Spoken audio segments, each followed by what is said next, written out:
Yo, yo, yo. I ain't enthusiastic about making this video because this is a surprise one. But with what I was watching this morning, what's been going on in the NBA in terms of the MVP conversation, I felt this video needed to be made.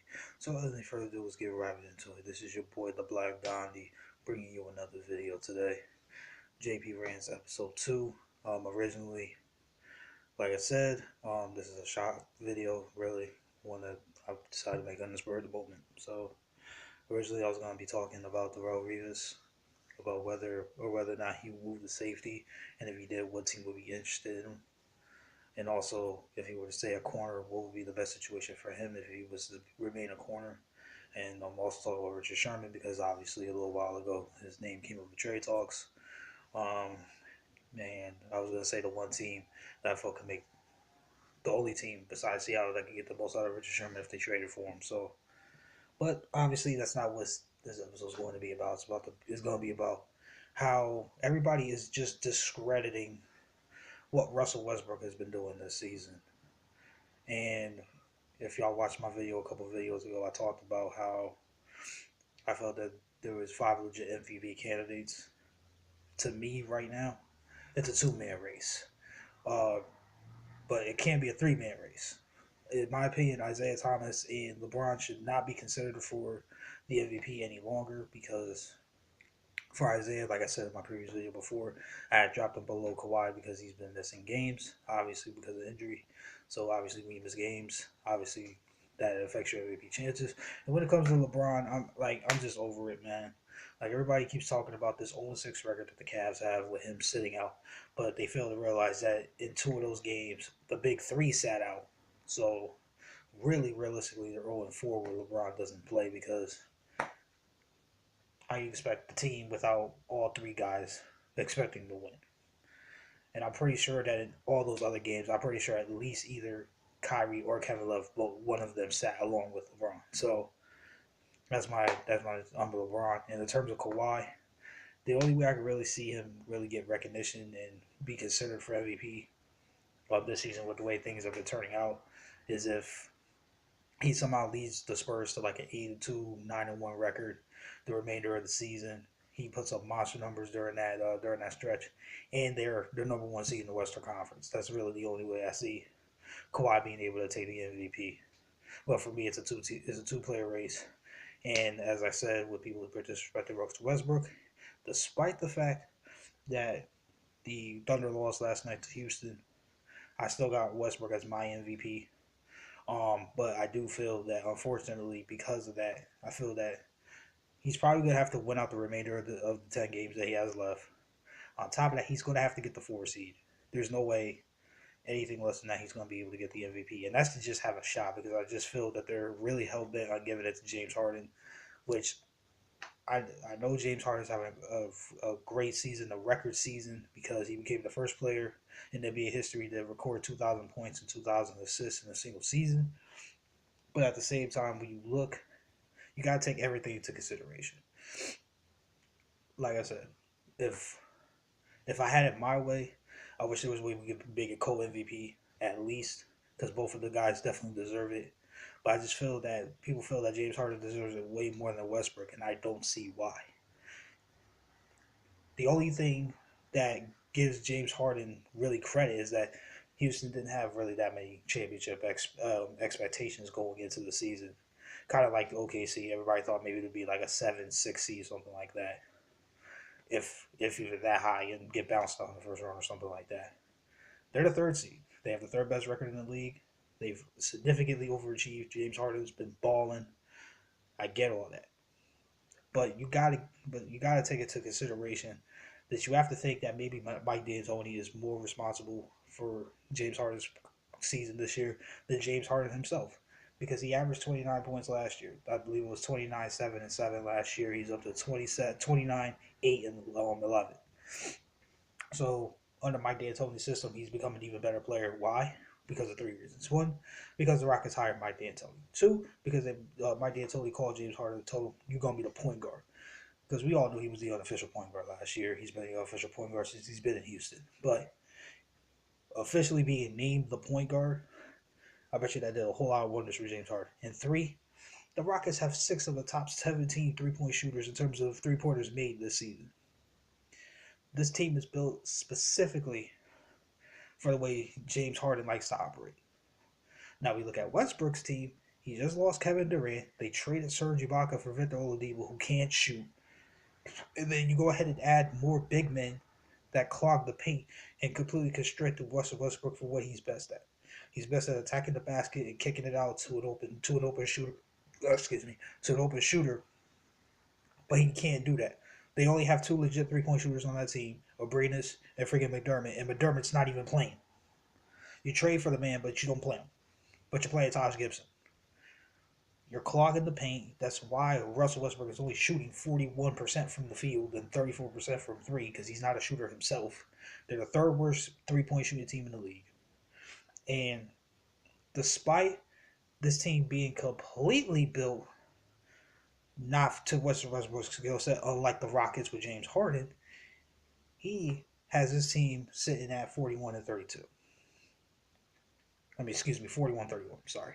And the thing about it is that he got another triple-double last night, which makes 36 on the season for him, 5 away from tying Oscar Robertson for the most all-time, 6 away from being able to take the record. So, despite that, he gets a triple-double last night. And what should have been probably a 30-plus point blowout ended up just being a 12-point loss. And despite the fact that Houston shot, 63% from the field, 51% from three, they were able to make it a 12-point game in the end. It was like, with a team that can't shoot versus a team that's one of the best shooting teams in the league from the three, I say that's pretty impressive. And people want to try to say, oh, but Russell Westbrook wanted the team built this way. No, he did not. If Russell Westbrook had control of the team, Serge Ibaka would still be on the Thunder today. Because you can't play 4 bigs and expect to get the best out of Westbrook, because they clog the paint. That's why freaking at the end of games, Kanter gets more minutes than Adams, because even though Adams is the better defensive big, and as Kanter has the better perimeter game, he can hit the 14 to 15 foot mid range, which frees up the lane for Westbrook to be able to attack the basket and then dump it off as he sees fit. So we have one guy whose team catered the team around him to fit that player's skill set, while we have another that decided to go in a completely different direction after they lost Kevin Durant and build this team significantly the wrong way. Significantly. I'm trying to think of a good comparison. This is like prime example. This is like what LeBron James had to go through at the beginning of his career. This guy is a force getting to the paint, but he had no shooters on his team. He had legitimate big men, legitimate wings that need to get to the basket. No shooters on that team. And it wasn't until he started getting shooters around him, like Delonte West, like Wally Zerbiak, like Mo Williams, like Anthony Parker, like Antoine Jameson, that were able to free up the paint so that he could get to the basket. It's the same thing with Westbrook here. They built this team wrong. He has no shooting at all on this team. They have 2 legit 3-point shooters on this entire team, and they only play one of them. So you take all that into account, and the fact that he has his team sitting in the 6th seed right now, 41-31. After they just lost what a lot of people thought was Oklahoma City's best player in Kevin Durant. I say that's pretty impressive. Now, like I said, I know James Harden he's making history himself, but come on, man. You could plug any point guard in the league into that, and freaking you'll get the same result. That team isn't as good as it is because of James Harden's skill set. It's because of the pieces that he has around him. He has nothing but shooters around him, which gives him free reign to go ahead and do whatever he wants on the basketball court. This team is built exactly the way the 2009 Orlando Magic team that went to the finals with Dwight Howard should have been made. Mike D'Antoni took that formula that Stan Van Gundy did with that Orlando team in 2009, but built it the right way. Instead of having a dominant big man that commands a double team per se. I didn't think he was a demanding double team, but you understand what I'm trying to say.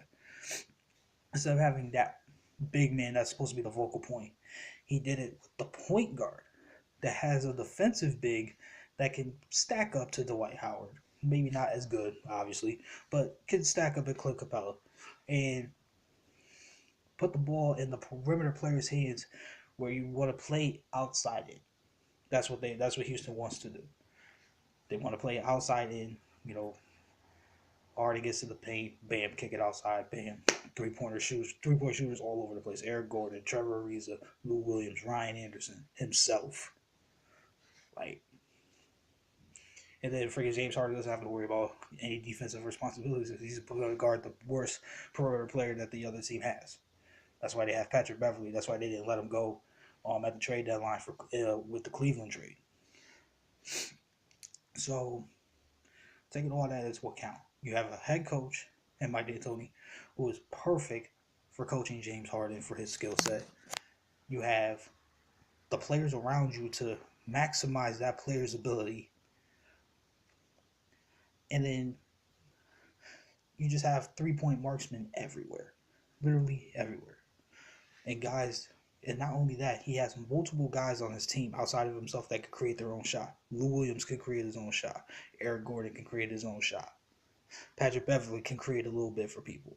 So you look at that, and then you go to Oklahoma City, where Westbrook has to have the ball in his hands at all times. Otherwise, the Thunder are dead offensively.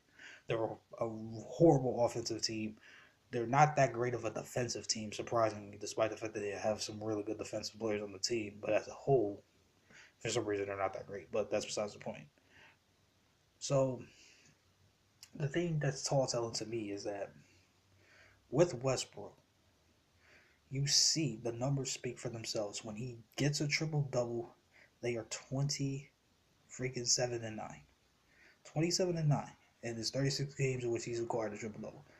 11-28 otherwise. So he has to get a triple double in order for the team to win. He has to. He has to do it. He has to.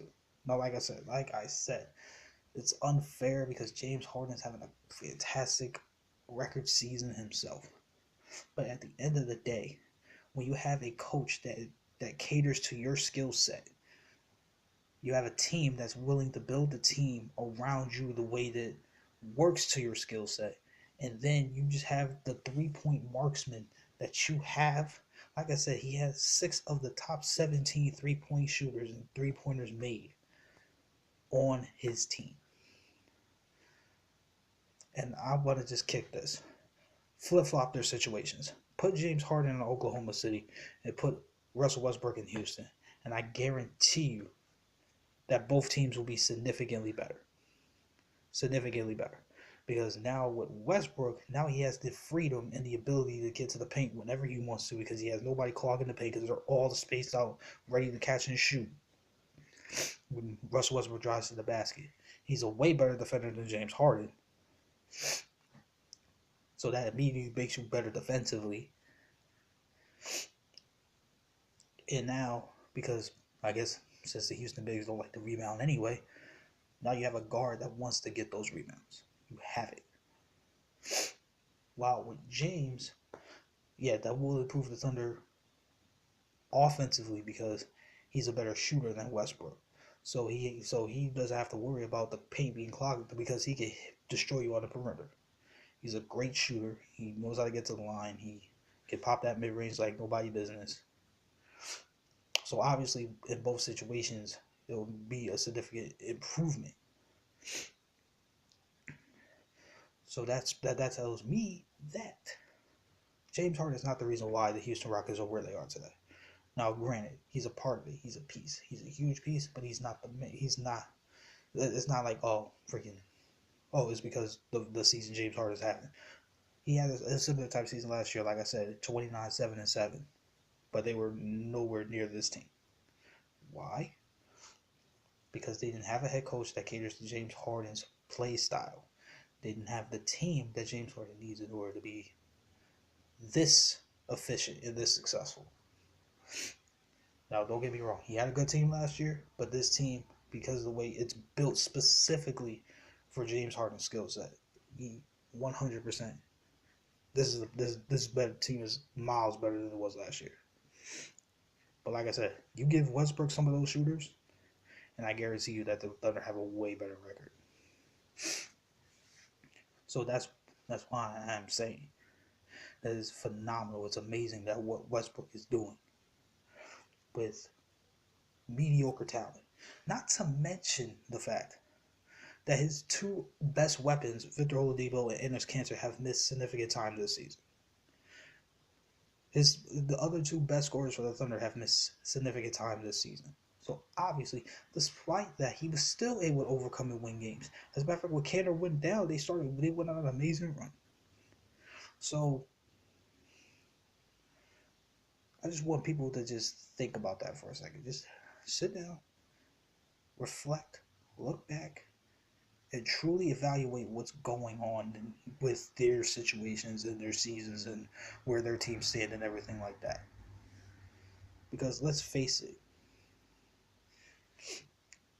you take James Harden off of Houston and you take Russell Westbrook off the Oklahoma City Thunder, I guarantee you that Houston will be a team that's fighting for the 8th or 7th seed in the playoffs. While OKC, they in the lottery. Because now you're talking about Victor Oladipo being your best player. We saw how that worked out in Orlando. So you just have to really take into account everything that's going on. That's why I love Nick Wright's suggestion that he made a few weeks ago on the Herd, where he said we should have a most valuable player and a most outstanding player. But he was making that argument for LeBron. I'm not making that argument for LeBron. LeBron doesn't care about the MVP. Obviously, he doesn't care about it. All your DMPs this season is due to rest. Why should we reward you for taking days off with the MVP? Where there's players out there that's not only more deserving but have played every game. Sorry, LeBron, you ain't getting the MVP this year. And at the rate things are going right now, you may never get another MVP. But like I said, I'm deterring. So basically, I just want people to just kind of really think about that. Truly think about what Westbrook is doing with the team that he has around him. The fact that him, not a good shooter himself, a guy that is best when attacking the basket, can't do that because he's playing with 4 legit bigs that all rotate into the rotation. Clogs the paint. He's forced to shoot outside jumpers. And not to mention, all that energy he's exerting, he still leads the league in scoring. Still leads the league in scoring. He's second in assists. Come on. So, yeah. Like I said, this was a surprise video, to be honest with you. That's pretty much all I got, man. I thought I would be a lot more angry with this vid, but I was able to think about it a little bit, collect my thoughts, cool down, yada, yada, yada. So, leave y'all opinions in the comment section below. Let me know who y'all think is the MVP. Am I crazy? Am I wrong? Provide some facts. Try to disprove me. At this point, like I said, Westbrook is my MVP. But like I said, in order for him to even have a shot at, he's going to have to get the 4th seed. It would be cool if they could be the co-MVPs, but obviously that's not going to happen. I'll be shocked if it does. And like I said, this is no disrespect to James Harden. The way I was thinking, I felt that was going to be a lot more disrespectful to James Harden, but I'm not being disrespectful to James Harden. I give him all the respect in the world. He's having a phenomenal season. It's just, in this one season, you cannot deny that Russell Westbrook is definitely the most valuable player in the NBA. Not the most valuable player in terms of most wins, like this MVP freaking voting is now. It shouldn't be that way. The most valuable player should be the most valuable player in the league to their team. And we see, without Russell Westbrook, that Oklahoma City team is fighting for a top 5 pick, while Houston is scratching at the bottom of the playoffs with all those marksmen that they have. So, yeah. That's it for me, y'all. Just leave our opinions in the comment section below. If you enjoyed this video, leave a thumbs up. If y'all did, leave a thumbs down. You can go ahead and follow my Twitter. It will be in the description box below as well. I was locked out of my Twitter for a few days, but I was able to get it back, so you'll be able to do that. Follow if you want to. I'll be posting updates, things like that, about my channel whenever I'm about to make a video about it or whatever like that. And if you enjoyed the video, consider subscribing. I make videos like this all the time. I'm trying to be more consistent, make more vids, be more active, things like that. So just be on the lookout for it. And that's it for me, y'all. So this, as always, have a great day. Continue to stay blessed. And this is your boy JP, aka the Blk Gandhi, signing out. Peace.